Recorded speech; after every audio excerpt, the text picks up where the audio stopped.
Welcome to Royal Rebounds TV with Calvin and Barry. Just two crazy fans of the Sacramento Kings and they sharing their opinion. So be sure that you subscribe. It's for the fans, by the fans. Whether you chilling on the couch or wilding in the stands. For laid back conversations about the Kings, subscribe here. Staying down until we come up thinking this gon' be our year. We're here drinking beer, talking about the Kings. Be sure you subscribe so you can hear that bell ring. Yeah. What's up, Kings fans? Welcome back to Royal Rebounds, a Sacramento Kings YouTube channel for fans, by fans. If you are a Kings fan, make sure you smash up that like button down below. And while you're down there, you might as well hit that subscribe button. Calvin and I put out fresh Kings content all the time, and we love being here for you guys. What is up, Calvin? Welcome in. What is up, Barry? What is up, everybody in the chat? Gothan, Jay Drew, Basketball at the Bar, welcome. Basketball at the Bar is our other channel, but we are here on Royal Rebounds today. And welcome in, everybody. Yeah, welcome in, welcome in. And it's a fun one. We have some new news to talk about today. We're talking about the signing of Quinn Cook, Kent Bazemore, what they're bringing to the team. We're going to talk a little bit about Matthew Dellavedova, possibly some more moves that Monte could be pursuing here. Then we're going to talk about just kind of the whole team. We're going to talk about Mike Brown and his impact here in Sacramento, some of the connections he has with some of these players that were just brought in. And then, Calvin, I want to talk a little bit about your favorite subject, and that's Kyrie and KD in the Brooklyn Nets. But we'll talk about that towards the end of the show. Anybody else that's interested, I just posted a video this morning on our other channel, Basketball at the Bar, talking about the KD situation. It is definitely getting messy over there. But hey, let's talk about Kings first. And real quick before we dive in, Gothan, Vinny Squatch is doing great. He's working hard, and I think he's got another wedding this weekend. So hopefully we'll get some news from him, and we'll let you guys know. But as Calvin said, shout out to everybody here in the chat. And Calvin, first bit of news here. The Kings officially signed Quinn Cook. Kind of an interesting move because I was under the impression that it was Quinn Cook or Matthew Dellavedova. Now we get both, right? Yeah, well, he has been given a one-year deal, but again, these last couple deals that we're going to talk about here, they're basically training camp invites. It's not a guaranteed thing that they'll be on the roster come start of the season. Of course, Quinn Cook played with the Stockton Kings G League affiliate last year, so there's some familiarity within the organization, just like Kent Bazemore. So they're just kind of adding layers of protection, you know, at this point here to the roster. Yeah, and you mentioned it was a one-year deal for Quinn Cook. He has played for Mike Brown before in Golden State. He's got some of these connections with some of these other guys. But the thing that really stands out for me, Calvin, is this 40.8% three-point percentage. That's career numbers. That's not one good season. That is a career number. And something that the Kings were like, we need to bring in more shooting this offseason, right? We need shooting. We need defense. We need to space the floor for De'Aaron Fox and for Domantas Sabonis. Quinn Cook does this perfectly. And, you know, we'll dive into Dellavedova here in a little bit because he is not a three-point shooter. But Quinn Cook is a little undersized. He's 6'1", 180 pounds or so. Great three-point shooter. Won a title with the Warriors. Has definitely played around great players. But just overall thoughts on Quinn Cook and what you think he will bring to the Sacramento Kings. And is he the third string point guard right now, or where does he fit in on this roster? Well, again, like I said, I think it's way too early to try to make an assumption about the depth chart. First of all, I don't believe you're going to have 4 point guards on this team come training camp or the start of the season. So one of these guys that we're talking about right now probably isn't going to even be with the team, or at least he's going to be in Stockton again, like Quinn Cook was last year. So that's when you ask what does he bring to the team, you already talked about his three-point shooting. He's played for Mike Brown before. He's played within the Kings organization, albeit in the G League. So he's got some familiarity already with both the coaching staff and with the organization, with Monte McNair. it makes sense for all of those reasons, right? Another good shooter, championship experience, played with some really, really great teams.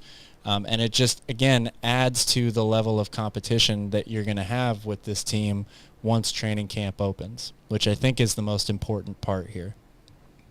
Yeah, I think you're right. I'm just taking a look here at some of his season stats. You mentioned some great teams. Played with Dallas, Pelicans, obviously the Golden State Warriors, the Lakers, the Cavaliers.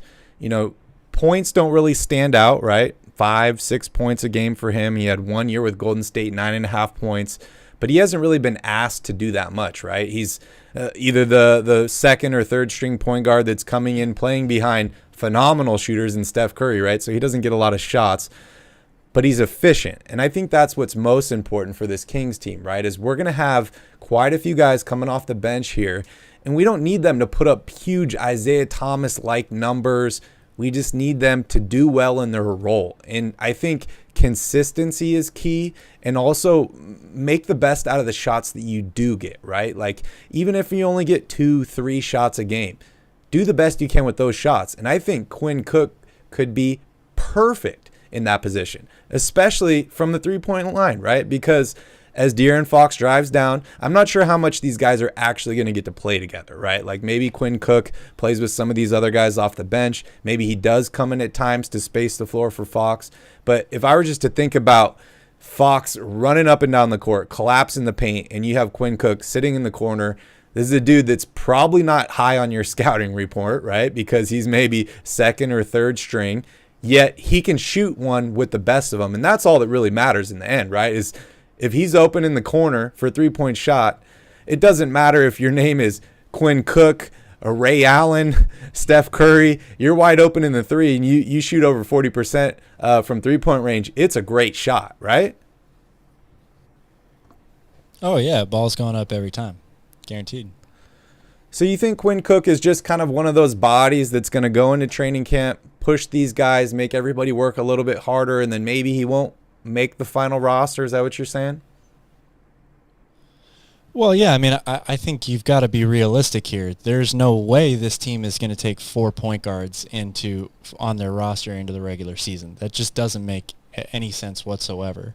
Of course, you've got the two-way deals, which are right now, for the moment, locked up with guys like Keita and Keon Ellis. But again, I think that because Quinn Cook's got a lot of familiarity with the coaching staff, with the organization, both of those entities know what he's going to bring to the table. These moves, signing Kent Bazemore, signing Quinn Cook, a lot of people are trying to read between the lines and think that maybe there's a bigger thing brewing in the background. There's another deal coming, which we'll talk about. I don't really see it as that. I see it as adding guys that they know they can count on to provide the type of atmosphere that they're looking for this team in training camp. This is a team that's really trying to take the next step, right? They want to be more competitive. They want to be a playoff team. They've added the guys that you expect to carry the heavy lifting of the load for this roster here. Guys like Monk, Herter, the new additions, Keegan Murray, things like that. So these extra pieces here are to create a competitive type of environment in training camp that's going to help the overall team. And if Quinn Cook shows out and he ends up making the roster in the end, that's a win-win for Sacramento ultimately, right? Yeah, I couldn't agree more. And, I want to talk a little bit more about if there is another move coming, and we can dive into that a little bit further.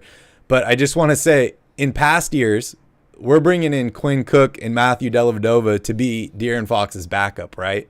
Now we're bringing these guys in to be potentially third string, battling for a spot on the roster. That's progress for the Kings, right? Like, normally this was the saving grace. This was the guy, oh, we got Quinn Cook, now we're going to make the playoffs, versus what you said now is like, this is another body to bring into training camp. Everyone's going to fight it out and figure out what happens.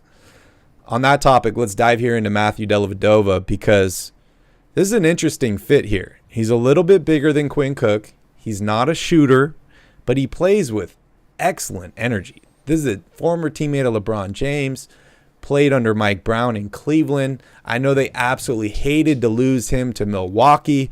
ends up coming back to Cleveland, I think last or 2 seasons ago, didn't play last year. You can see here 36% 3-point percentage, which is not horrible for the career, but obviously not the same guy as Quinn Cook.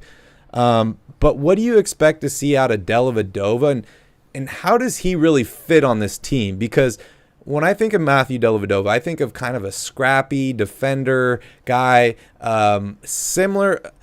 I hate to say this because he's not Davion Mitchell, right? He's not the same guy. However, I see similar characteristics in the scrappy, same type of attitude. Get on the floor, like nothing's bigger than me. I will do the hard work. And so part of me is like, we already have a guy like that on the roster. Other part of me is like, well, does this maybe make Davion expendable? Not in terms of like Dellavedova is an exact replacement of Davion, but he can do some of the things that Davion can do. And maybe Davion is involved in a trade to help improve one of the other positions. We'll talk about that here in a little bit. But thoughts on Delly and what he can bring to Sacramento. And then I want to know from you straight up, if it's Cook or Delly, who's making the roster? Man, that's tough. You had to hit me with that at the end there. Well, first of all, I mean, you basically have already touched on what he's going to bring to this team, right? It's great level of high intensity basketball experience. He's played in a ton of playoff games, NBA Finals games. He's learned what it's like to win in this league, has that scrappy attitude, a very solid defender. You know, I'm not going to say that he is the same level of player as Rajon Rondo, but this is kind of like the same idea now, I think, at this point in both of their careers. You bring in a guy like that to help build a winning culture, a winning experience. And again, that all goes into first day of training camp. It's got to be balls to the wall, ready to go, and really high level intensity. And you don't necessarily get that from just having a bunch of young guys on your team that don't know what it's like to go through those difficult years and learning how to win and playing at the highest level in the highest league or the highest level of competition league-wise in the world. And he's got a lot of experience. I also want to mention I had no idea that his one of his nicknames was Outback Jesus. I'm definitely going to use that moving forward if he makes the roster. Love that nickname. But same thing as Quinn Cook here. Like it's just another person that you already know what they bring to the table, and it's going to force everybody in the building to work that much harder and try to improve their games that much more. That's what I think the goal is of bringing these guys in. Yeah, I couldn't agree more. I also want to give a couple more shout-outs here. Key Kings, I see you here in the chat. Brian, Gothen, Alfie, welcome in, everybody. Derek, I see you guys. Thank you for joining us. Awesome to have you guys here talking about Kings basketball. But, yeah, Calvin, I mean, Dellavedova, that's a great nickname. Outback Jesus? That's great. That's great. But I think someone heard that before. The fact that it's literally on Basketball Reference for him is so surprising to me. That's great. I think I saw someone here mention in the chat that they are battling. Yeah, Derek, Quinn and Dellavedova are battling for a single spot.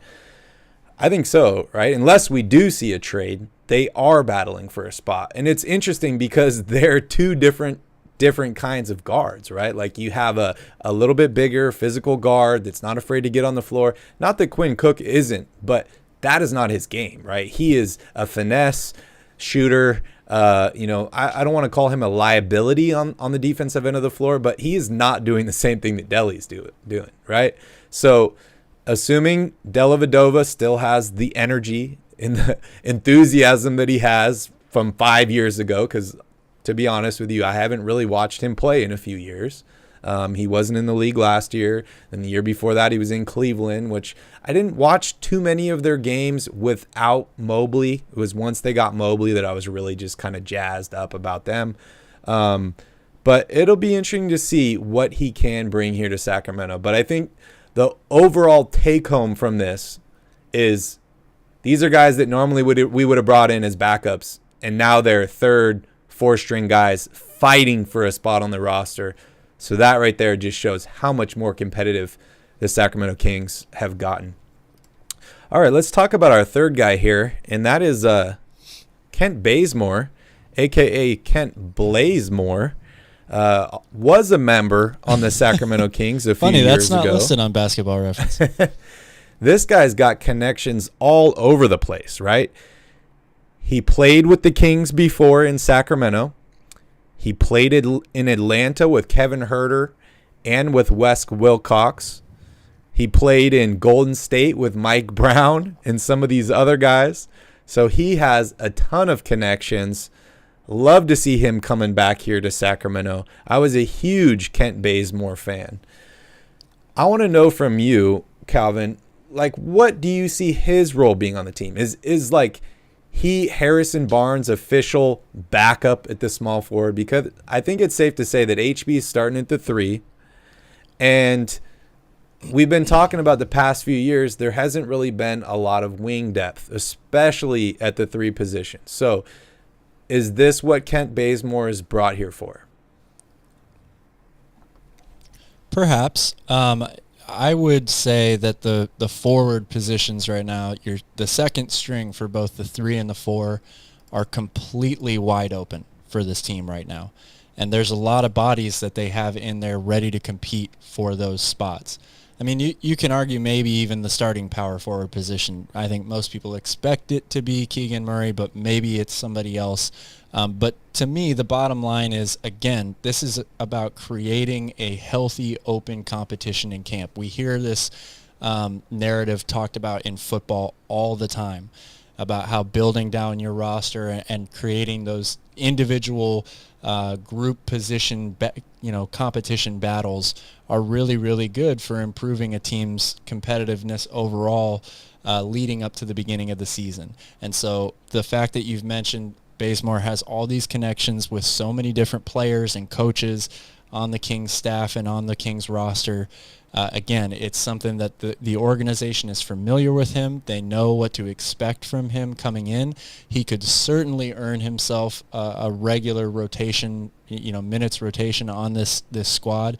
But in my opinion, again, it all comes down to big-time competition. Those 2 spots, those backup positions at the 3 and the 4, we're talking about Metu, Lyles, all the guys from the Nigerian national team that they've brought in here. Now you have Kent Bazemore, Keegan Murray, and Harrison Barnes are in the mix too. There's a lot of open competition for those spots. So it just, again, breeds, this competitive nature that I think the Kings are trying to promote because it helps instill a winning culture, right? And that's the last thing here that has to fall into place for the Kings to be a competitive team year in and year out. Definitely.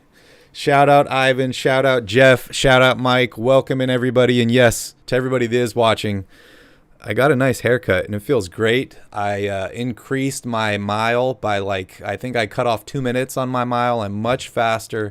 I'm saving money on shampoo. When's the last time you ran the mile? It feels really great. But yeah, I mean, another thing that I was really thinking about today when I was going over this roster and a lot of these guys is one thing that I really noticed. So, for example, I feel like in the first year of Monte McNair's tenure in Sacramento, it was like, we need talent, right? We just need to bring talent in. We need to figure out a way to bring talent. It seems like over the last 6 months plus, there's been more of a focus. I mean, obviously they need to continue to bring talent, but there seems to be more of a focus on chemistry, right? Like everyone's like, why is Holiday starting, right? And then they're like, oh, well, Holiday played with Sabonis. He's got chemistry together. We're just slowly kind of building this chemistry.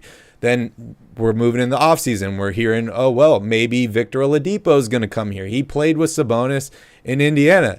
Now they're bringing in all these guys that have maybe played together or they played with this coaching staff before. It's almost like we're finding a way to add chemistry to a team that hasn't really played together in a Kings jersey, but we're building the chemistry at the same time that we're adding talent and we're adding a lot of these players.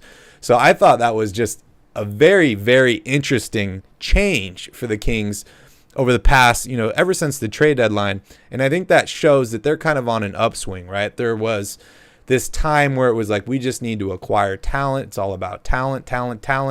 Now they're kind of working a little bit more in fit, chemistry. We want this guy to do this and be here. There was a big debate at the draft, right, of like, why did they take Keegan Murray number 4? And they're like, well, he's best available. But at the same time, he fits what we need at the 4 position. And I think he proved that in the summer league. So very, very happy to see that. And it's just a great improvement for the Sacramento Kings. And shout out to all the fans out there for sticking strong. I don't know if you spent much time on social media today, Calvin, because you've been working, but today especially, I know it's been going on, but I've been seeing so many photos of the demolition of Arco Arena, which is just bringing up all these memories for me, and I'm just thinking, wow, like, so many Kings fans have not seen playoff basketball, right? There was a stat that came out, I think it was like 2 weeks ago, saying that no active player in the NBA has played the Kings in the playoffs, which is absolutely astounding. But it just kind of goes to show that maybe we are starting to come out of that uptick. We added talent. We're getting chemistry. We're bringing in our coach, a guy that won Coach of the Year. And on that subject, I think that's a great time to transition into Mike Brown. Born in Columbus, Ohio, which I didn't know. I know he was from Ohio, but Calvin, I used to go to Columbus every summer and play baseball. So I have maybe a little Mike Brown connection. I'm sorry for you. In Columbus, Ohio. And you don't have to be sorry for me. It was a fun place. And I got really good on a trampoline there because all of our neighbors didn't believe in electricity. The Amish people. But just going over Mike Brown's coaching record here. Gotta shave my head if the Kings make the playoffs. Going over Mike Brown's coaching record here, he did start in the NBA in 1997 as assistant coach with the Washington Wizards, moves on to San Antonio, wins a couple titles with Coach Popovich. I think actually just one title, moves on to Indiana, then starts in Cleveland. You look at this record here, head coaching record is phenomenal, especially in Cleveland. And a lot of people are just going to throw out, well, he had LeBron James, right? That's a good point. But at the same time, we've seen LeBron James, for the most part, exceed expectations his whole career. But we've also seen him, struggle under certain coaches. I'll throw one name out there, Luke Walton. But what do you expect from Mike Brown? What do you think about this resume? And what do you think his impact will be on the Kings? Because, watching his press conference, the main thing I got out of that is he is ecstatic about this team. And it seemed like almost like he chose this team. Like, you could have been the assistant coach on another championship basketball team for a long time. But instead, he's excited to come to Sacramento. He likes what the Kings are building. So I want to hear what your thoughts are on that. Well, I think just like he's excited to be in Sacramento, people have to be excited to have him here. Even if he wasn't your first choice, a lot of people liked Mark Jackson. A lot of people liked some of these other younger guys, new fresh looks, new fresh faces maybe from coaching staffs around the league. But Mike Brown should have a great impact here. I mean, the dude's been around the block. You listed some of those teams and coaching staffs that he's been a part of. Such an amazing wealth of knowledge to learn from over the years, including his own experience, personal experience, that he now gets to pass on to guys like Doug Christie on his staff, as well as the players. We know that he is all about defense, right? And he comes from very, very winning cultures, winning organizations. So in that regard, I think you have to expect him to have a very high impact on this team, to try to help get these guys to turn the corner and win in Sacramento, which, there's a bunch of guys on this team that have been there for a while, like De'Aaron Fox, that really, really are looking for that opportunity. And now you've got a bunch of new guys, new faces, who are ready to go as well. And he shares connections with a lot of them. I just hope ultimately that people are patient with him, because this, as badly as everyone in Sacramento wants this team to win, if they don't come out of the gates, like They might not start 10-0. That's okay. We have to accept that right from the beginning, and just let it run its course here. Just like with Monte McNair, you could see the wheels turning. You can see the plan that he's got for this team, and it's starting to come to fruition now. I think that we need the same type of attitude when it comes to Mike Brown. Yeah, I think that's really important. And just to kind of touch on that real quick on why patience is so important. Obviously he got out to a really hot start in Cleveland with LeBron James, ends up getting fired. LeBron leaves, goes to Miami. Then Mike Brown signs with the Lakers. They go 41-25. This was the last season that Kobe Bryant played a playoff game. Then the very next season, in the offseason, you remember they were supposed to get Chris Paul, and the NBA vetoes that trade because they were in control of the Pelicans, Hornets, whatever they were called at the time. I think they were the Hornets still. They end up bringing in Steve Nash and Dwight Howard. That team, I think, went 0-8 in the preseason. Then Mike Brown gets fired 5 games into the season. The team absolutely struggles. They finally get above water towards the end of the season. I remember Kobe Bryant, tears the Achilles in game 80. Shoots the free throws. This is the same exact night that we were watching Golden State break the wins record, right, for the regular season. And then Kobe Bryant's not available. They get swept in the first round. And I think that was the last time the Lakers were actually a good team until they won a title in 2020 with LeBron James. So I think patience is key. I think this is a really important season to look at, is that 2012-2013 season. You give up on a coach 5 games into the season, it just sets you up to fail.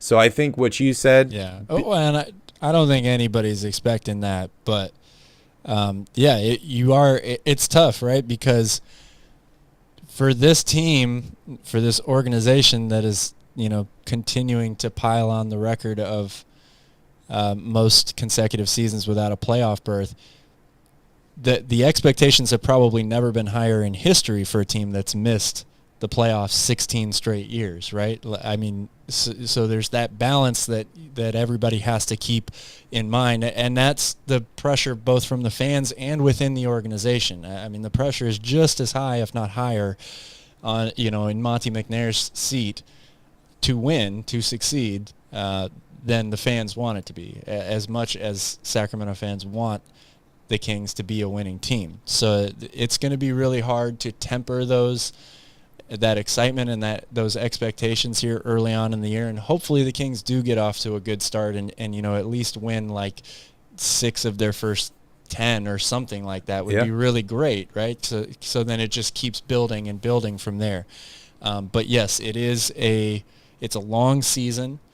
As great or of improvements so far just on paper as this team has made, they haven't won anything yet. There's still a lot of other good teams out there. What are you talking about? Summer League, man. There's a lot to keep in mind. They didn't do as well this year in Summer League as they did last year. So again, you got to be patient. You got to keep those expectations in check. That's true. I want to just kind of jump back here into the Kent Bazemore thing real quick. Do you think Kent has a chance to have the same impact as a guy like Shumpert did with the scores back in the day, bringing the swagger to the team? Maybe it's not the performance on the court that you really need from this guy. I know I mentioned it'd be great to have a nice backup for HB, but sometimes it's the other things, right? It's the leadership, it's the connections, it's the calm demeanor of been there, done that, like keep this ship steady. Could Kent be this guy?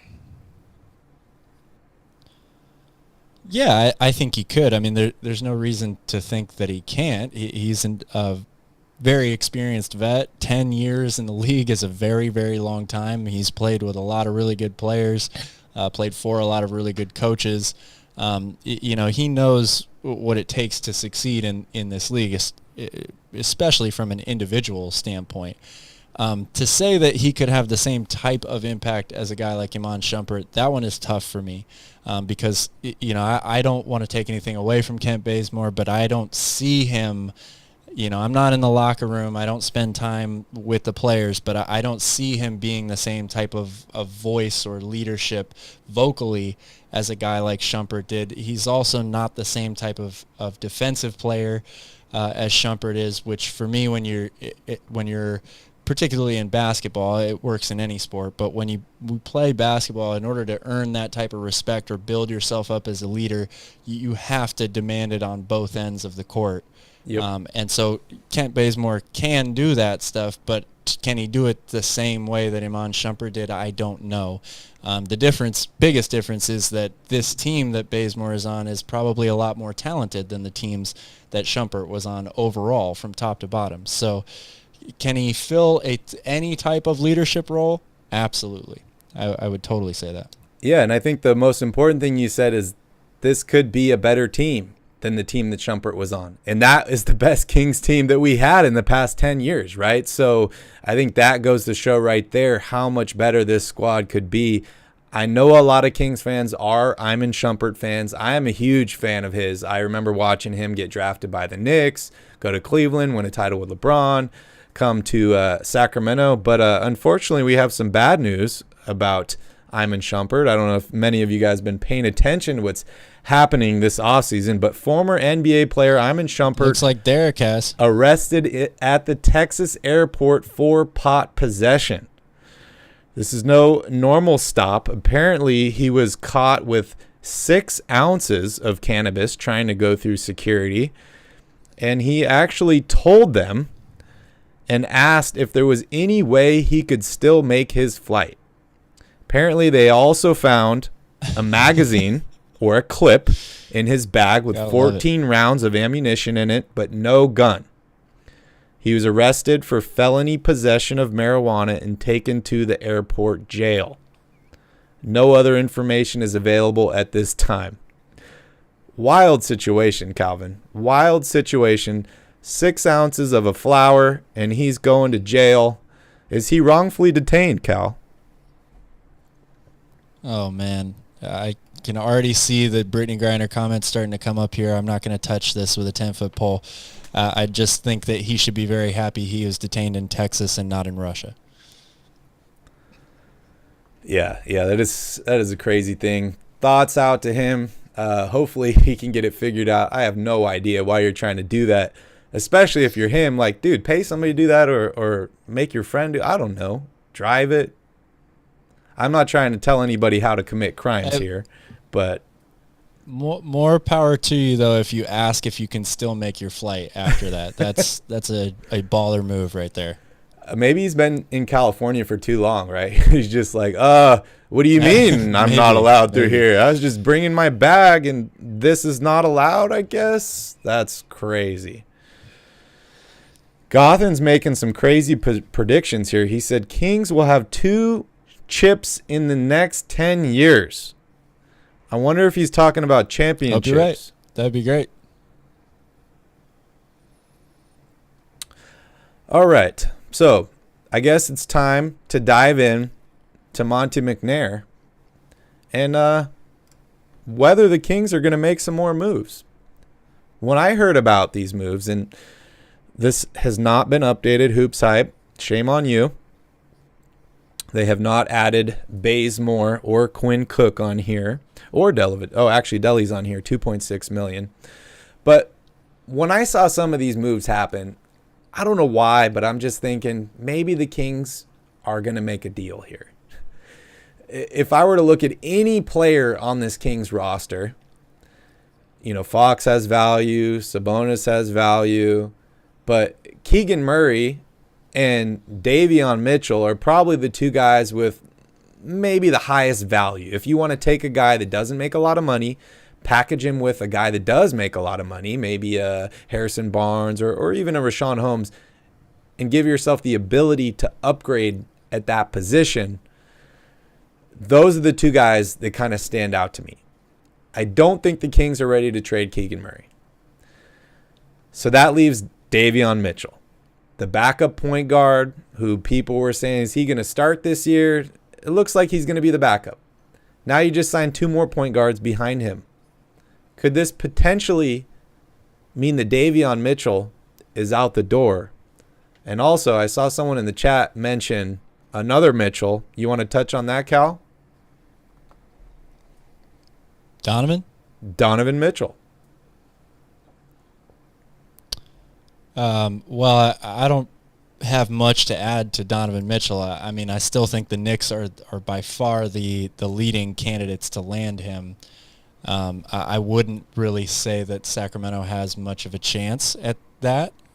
And even the Knicks, it sounds like, are having to bring in perhaps a third team. I know the Lakers were reportedly involved in a 3-team deal with Utah and New York that would have sent Donovan Mitchell to the Knicks. But as far as, are the Kings still going to make a move? I said it earlier in the show. Of course, Monte McNair is going to leave the door open. Like, if the Hawks called tomorrow and said, we will send you John Collins for, Davion and Harrison Barnes. I'm just throwing names out here. I'm not really suggesting that I would do that trade necessarily, but you're never going to close the door on making another move that could potentially land you another big-time player or an all-star. Adding these guys, Quinn Cook, Dellavedova, and Kent Bazemore, doesn't really signal to me that there's another deal in the works. Again, I'm not saying that it doesn't mean stuff isn't happening behind closed doors, but to me, it's about filling out the roster with guys that you know what you're going to get from them. They're going to create this healthy competition in camp. I would be pretty surprised to see the Kings move on from Davion Mitchell at this point unless they're getting an all-star in return. I think they're happy with the way that they've built this roster right now. It's very clear to me they had a plan for what they were trying to do, not just with specific players that they were targeting, but types of players, adding shooting, adding versatility, 3-and-D, versatility on defense, scrappiness, veteran leadership, all of that stuff. It really has come full circle now in terms of the way this roster has fully been built. So do I think that the Kings could make another move? Yes, absolutely, but I would be surprised to see something happen before the start of the season. Yeah, I'm very torn, right? I just got done talking about how chemistry is important, and this team is building chemistry by adding players that had played together or been under similar coaching staff and stuff like that. So I'm really torn on this situation, right? Like I feel like Monte wants to have the flexibility to where if something does happen, like if a James Harden is unhappy in Oklahoma City and wants to get traded, the Kings could be that Rockets now, right? Like he wants to have that flexibility. But at the same time, you have De'Aaron Fox locked up. You have basically 2 years to impress Sabonis before he leaves. And you have a team that hasn't made the playoffs in forever. So you have kind of all these different battles that you're all trying to fight at the same time.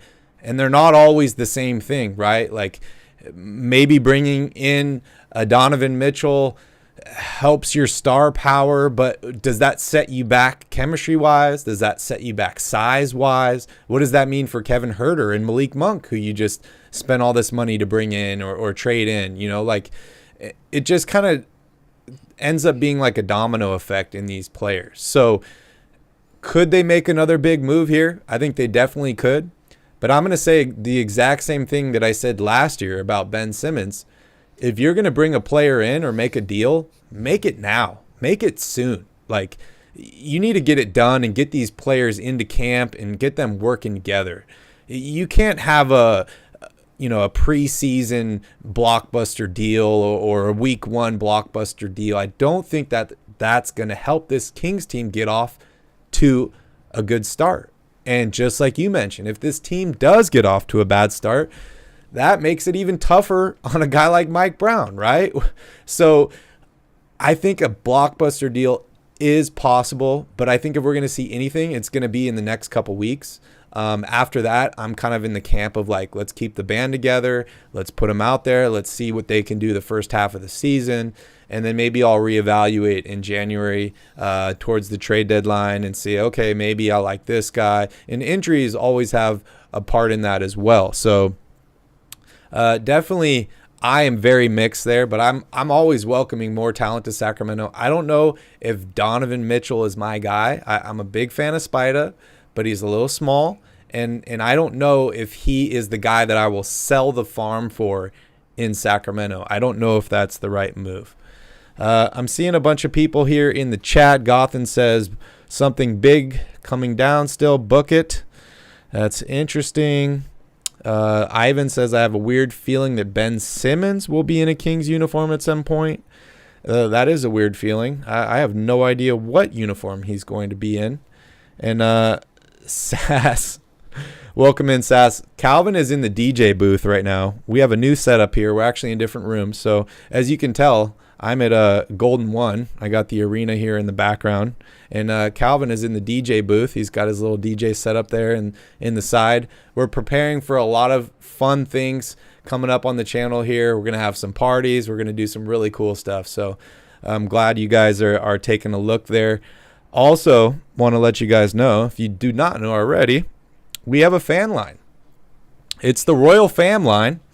You can call that number anytime when we're live, and we can bring you here on the show, and you can have your voice heard. We'd be happy to interact with you, answer any questions, hear your thoughts. So if anybody wants to call in, feel free to dial in. Calvin, any other thoughts here? No, man. I appreciate everybody in the chat here. And yes, Ass, I could see why you'd think it was an escape room. It does kind of have that vibe to it. But yeah, we felt like this was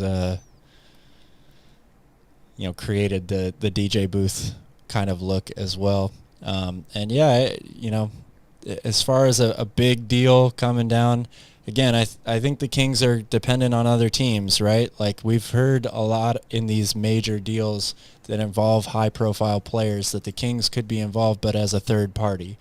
It's not necessarily that they are the driving force trying to get a deal done for one of these perennial all-stars that's still available. So in that regard, yes, could it happen still or something on those lines? It could, but they are dependent right now on other teams being involved and getting a deal done, which makes it less likely overall for me. Yes, I agree. All right, let's dive here into this Kevin Durant situation that I mentioned in the intro. I don't know if you saw what happened over the weekend, Calvin, but apparently Kevin Durant met last week with Nets owner Joe Tsai and basically said, it's me or it's Sean Marks and Steve Nash. You either got to fire those two guys or trade me. And apparently Kyrie Irving feels the exact same way. It's kind of a weird turn of events here now where Irving and Durant are back on the same page, but on a different page of management. And I kind of want to play this old clip here. Let's see here if I can get it on the screen here and hear your thoughts. I am a human being first. I serve my community and where I come from first. This is 2020. And then basketball is something I come and do every single day. Kyrie because Irving's I love, thoughts on and also I have Coach the right ingredients Nash. and people around me to come in and do my job at a high level. And I know that they will hold me accountable to that level. It's no disrespect to Kenny or any other coaches I play with. It's just Steve coming in at this moment and then following up with putting together a great coaching core was going to make us more successful. Do you and Steve have a relationship already? Y'all have only been able to play a few times against each other, right? You coming in when you did? Yeah, I gave him 26 and 9. I like to remind him. I don't play them games with Steve, but no, Coach, I was the first. He said I was the first person to call him Coach Nash, but I call him Steve. Steve is great, and I have a relationship with him that's going to build over time, bro. Like, Steve don't know me from anything he heard or, anything that he's heard from anyone else, or we've worked out one time in 2014. But it's grown as just a respectful relationship from afar. I saw him at the Hall of Fame 2 years ago, gave him a big hug, and now he's the head coach, and I think it's also going to change the way we see coaches. I don't really see us having a head coach. You know what I mean? Like KD could be a head coach. I could be a head coach. Jacques Vaughn could do it one day. It's a collaborative effort, I think, on our part. That's the word right there. I'm just going to stop it right there. Apparently, Kyrie Irving can be a coach. KD can be a coach. Anybody can be a coach. They don't really see Steve Nash as a coach, yet he says he has a respectful relationship with Steve Nash. That doesn't sound like respect to me, Calvin. What are they even talking about here? Oh, Lord knows. You're asking me to try to figure out what Kevin Durant and Kyrie Irving are talking about, or what the meaning behind their words are, and that I will never be able to do for you. Yeah, I see Key King says, didn't Durant want Nash the whole time? Yeah, I think they had connections through Golden State.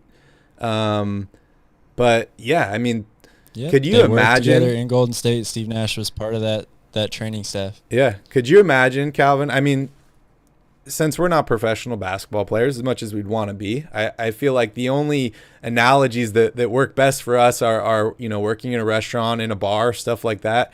Could you imagine if you just hired like a new chef, and your server and your bartender, like, I could be a chef, he could be a chef. We don't really have a chef here. It's a collaborative effort. How's your chef going to feel? Not very good. Not very good at all. Man, this situation, I feel sorry for Nets fans. I think being a Kings fan is probably a better situation right now than being a Brooklyn Nets fan. And the Nets are a competitive team, so or at least they were. This is an absolute disaster, and I think the Nets are going to be struggling for a while as a result of it. I feel for Josiah. He's in a difficult situation. Obviously, you don't want to let go of your two best players, who happen to be some of the best players in the entire world, at the same time, because that's going to really hurt your team. But you also owe it to the guy that you hired to be your head coach and the guy that you hired to run your team as general manager to back them as well. And I think you have to agree on some level of just common sense normalcy with Sean Marks. Like, if you were He's done in his everything position, he could. You would never want to see Kyrie Irving in the building ever again. There's no way you could. Like, as great of a basketball player as he is given Sean Marks. He's probably aged him 10 to 15 years in just a couple seasons. He's made life very, very difficult for Sean Marks, who, like you said, has done everything he could along the way to try to bring Kyrie Irving with them. They let him basically do what he wanted last year, and it wasn't good enough ultimately. And they recognize that. From a basketball standpoint, you need to be available. You need to play. Yeah. You need your best players to play in order to have your best chance at winning. And if you can't count on guys to do that, then you have to make some tough decisions, which they're in a unique position of being able to trade these guys and hold other teams hostage for this huge return that they're supposed to get. But the type of fragmented results you're going to see that this has within the organization already is going to do the team probably more harm in the long run than it will just getting a bunch of draft picks in return for these guys. So they're in a really, really tough spot. Yeah, I couldn't agree more. And, for me, it's almost like fragile. Like, these guys just have such fragile egos, right? Like, we've seen Kyrie Irving get into it with reporters, with fans. We've seen KD do the same thing. And so maybe Sean Marks and Steve Nash are the scapegoat, right? Like, well, we're the best players in the league. Why did we underperform for the past 2-3 seasons? It can't be me. It can't be you. It's got to be the head coach. It's got to be the GM, right? Because it couldn't be us. It's wild, man. Sean Marks really has done everything on this team. He created such a good, young, promising, bright roster. Then these two guys basically hijack his team and demand that they sign DeAndre Jordan, that they trade Jared Allen, that they bring in James Harden, that they get rid of James Harden. The dude has done everything that he can. Maybe Steve Nash isn't the right coach for this team, It's his first year, or it was his first year. We saw this happen just 10 years ago, right? When the Nets made the huge splash deal with the Celtics to bring in KG and Paul Pierce, and they hired another first-year head coach, a Hall of Fame point guard, and Jason Kidd. And it took him a few years in a couple different teams for him to start gaining his ground. So, I'm not saying that it's Nash's fault or it's not Nash's fault, but I'm saying sure as hell is not Sean Marks' fault. And if you're Durant and you're Irving and you go there to create this super team, you got to take some responsibility. You can't just brush it off on everybody else. But I think you're right. I feel horrible for Sean Marks. I feel horrible for the Nets fans. And if I'm him, I want KD and Kyrie both out of there. I want them out of there as quickly as possible so that I can start cleaning up some of this damage. And then guess what? Our third best player just refused to play on his team all of last year, Ben Simmons. So what does that really leave you with? It's absolutely stunning. And then you throw in the fact that, the huge haul that the Jazz got from Rudy Gobert, KD and Rudy Gobert, they're not even comparable to me. They're not even comparable.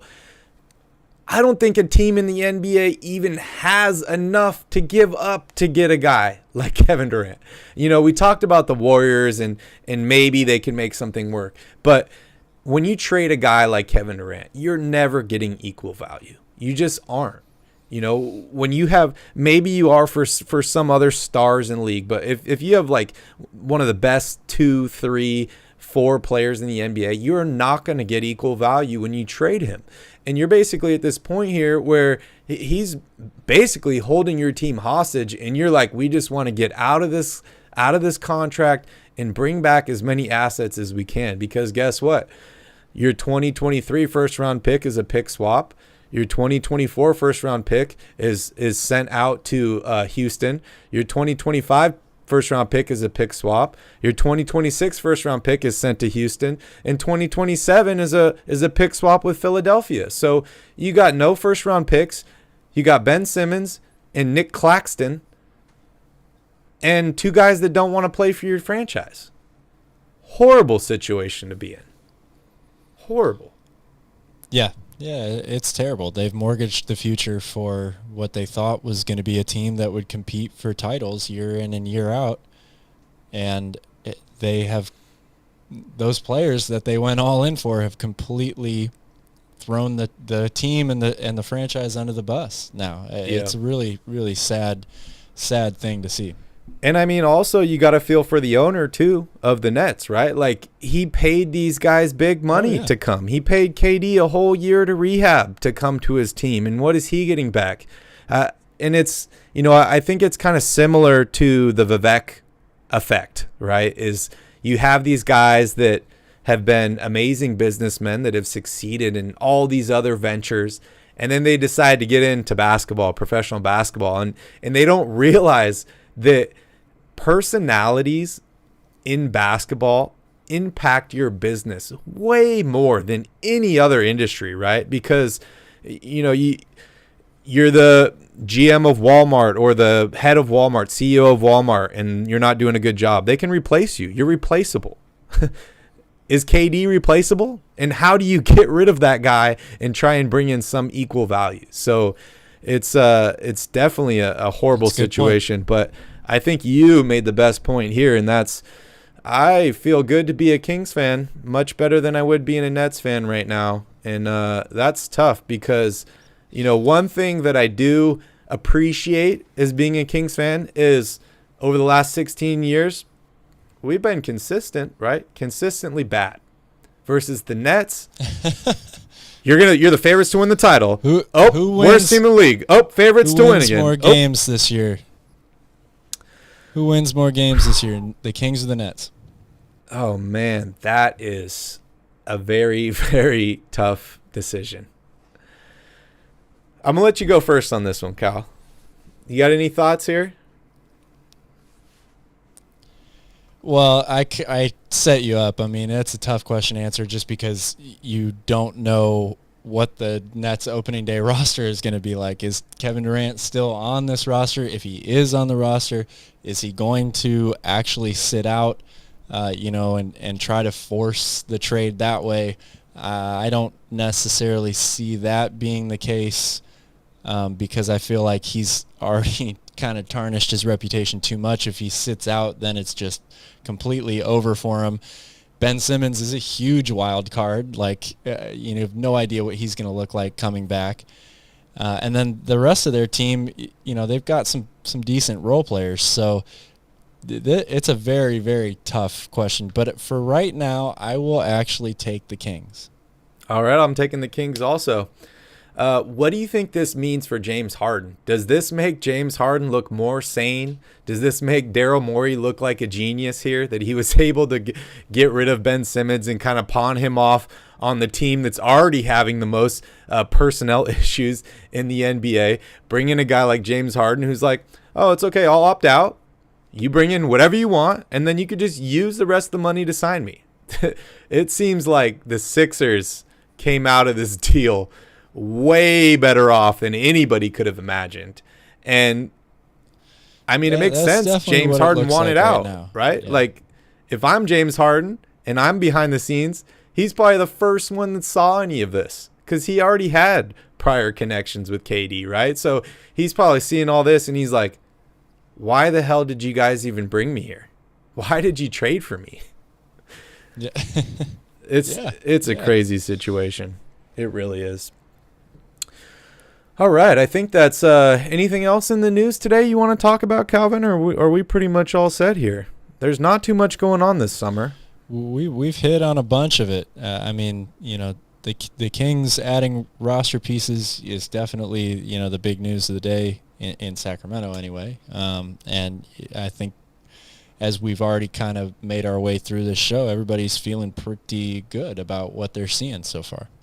Yeah, I think so. Key King says, just curious, would Monte have given up Halliburton for Simmons? I mean, the easy answer here is no, because he didn't. Hard to say. But yeah, at the same time, Ben Simmons hasn't played a game in over a year. Calvin and I were in Sacramento. Domantas Sabonis got traded for, and he was in the lobby at our hotel the very next day and played that night. So I think this team is valuing personalities that want to blend in, people that want to be part of a team. They want to be something. They don't want individuals on this roster. And I think that's what the Nets are filled with, a bunch of individuals. I think Monte wants guys that are going to buy in. And maybe that's the reason why they didn't bring Ben Simmons to the team. I don't know. Sass says Morey wanted too much, so we got Sabonis instead. I don't know if that's true, man. I don't know. Ben Simmons could have been a smokescreen all along. Yeah, it's one of those questions that unless you have a personal relationship with Daryl Morey or Monte McNair, I don't know if you're ever really going to know the true answer to it. Yeah, I mean, next time I'm in Sacramento, I'll get lunch with Monte. I'll ask him all these questions, and I'll let you guys know. If you guys have any additional questions you want me to ask him, just put them down below in the comments, not in the chat. Put them in the comments down below so they're recorded for me, and I will happily ask him all of your questions, and I'll bring a big notepad, and I'll write them all down, and I'll come back and report to you guys word for word. Want to remind you guys, if you have not subscribed, we do have another channel. It's called Basketball at the Bar. It covers the entire NBA, and we have a live stream tomorrow night. It is our first of many. Every Wednesday night is going to be a party at Basketball at the Bar. Same time, 9 p.m. Pacific Standard Time. After this video is over, it'll redirect you to that video and remind you. So if you want to, hit that notification bell, hit the like button on that video, subscribe to that channel. Calvin and I will be there every single Wednesday night. And guess what? We'll be back here on Thursday for another live on Royal Rebounds. So make sure you guys stay tuned for that. We got Tanvir here. What is up, Tanvir? And I think we can pretty much wrap it up here. I'll throw this number up one more time if anybody wants to call into the show. Feel free to call in. If you have any questions, we'd be happy to answer them all. But like I said, we'll be live tomorrow on Basketball at the Bar. We're going to be putting out a bunch of clips on that channel about all NBA coverage. We're going to be much more active here on Royal Rebounds. Like I said, we had some time off. We moved the studio. We're getting back into the flow of things. We'll be here Tuesday and Thursday nights until the season gets started, and then we'll jump right back into post-game. So just want to let you guys all know that we're here. We're rooting for you guys. We're rooting for the Kings. And just happy about some of these new additions. Love Kent Bazemore. Probably going to get a jersey. I love me some Delhi. And I love Quinn Cook. And I think it's going to be a really exciting training camp watching these guys battle for spots. Real quick, Calvin. Out of this whole roster, who do you think will have kind of the most surprise impact here in training camp? Do you think it'll be a guy like Chemezi Metu? Do you think it'll be a guy like maybe Kent Bazemore, Kevin Herter? Or do you think it's going to be, the rookie stepping in and showing everybody why he went number 4? Well, man, again, tough question because, first of all, the way you measure impact, right, could mean a lot of different things. And a lot of those things are not necessarily tangible things that are done on the court. It's, the things that are brought up during team meetings. It's stuff away from practice or the facility altogether. If these guys are hanging out at each other's houses or maybe somebody invites a group over, to hang out and build camaraderie that way, like we saw with Fox and Halliburton, early on in the year. I think that's a difficult measuring stick to put out there. But I like Malik Monk, what Gotham says here in the chat. I think that's a really good one just because, I think he's excited to play with De'Aaron again. And he's excited to be in Sacramento with this young group. I think he's hungry to kind of carve out a bigger role for him now that there's maybe more opportunity. Even though he was playing behind some older veterans in LA, he was playing behind really, really big time names, and he's got an opportunity coming off one of his best years, if not his best year, to really, really have a huge impact for the Kings in potentially a 6th Man of the Year role or something like that, or maybe he even wins the starting role. So I would go with Malik Monk probably at the moment. Yeah, I think that's a great choice. Also, didn't even mention it, Malik Monk and Kent Bazemore played together last season in LA, so they have some chemistry together. And then, as most of you guys already know, Malik Monk and Fox played together in college. So a lot of connections in here, which is really, really exciting to kind of see these guys. I think we're going to have a really cohesive unit here. I think they're going to be a group. I'm going to say it one more time. We're not a group of individuals, right? This is going to be an actual team. I don't know exactly who's going to be the guy that kind of glues them all together. Maybe it's Harrison Barnes. Maybe De'Aaron Fox finally takes that step forward and becomes that vocal leader that we've all been looking for. But just really excited for Kings basketball. I want to remind you all, before we head out here, you need to go to the Kings website and you need to predict who you think the Kings are going to be playing on opening night. Because on August 19th, they are announcing if you picked correctly, you will be in the raffle to win tickets, free tickets to opening night. So make sure you guys go and put in your picks. All right, guys, thank you so much for watching. Please don't forget to smash up that like button. Please subscribe to the channel. Hit that notification cowbell if you'd like to be notified every time we put out a new video. Make sure you guys catch us tomorrow night on Basketball at the Bar, and we will be back here on this channel on Thursday. So thank you guys so much. Calvin, any last words? Thanks for watching. See you on Thursday or tomorrow if you want to come to the party. We're hosting a party on Wednesdays. Thanks, guys. Have a good evening. Go Kings.